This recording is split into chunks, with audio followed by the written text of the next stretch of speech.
In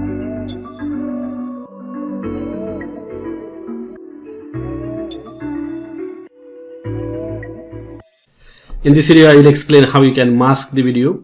So let's get started. For example, here we have got this video and I just want to show the face of this person. That's me. So let us see how we can do this.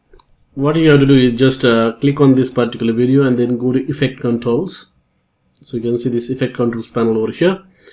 And now what you have to do is that you have to go to opacity effect, and in here you have to select this ellipse mask.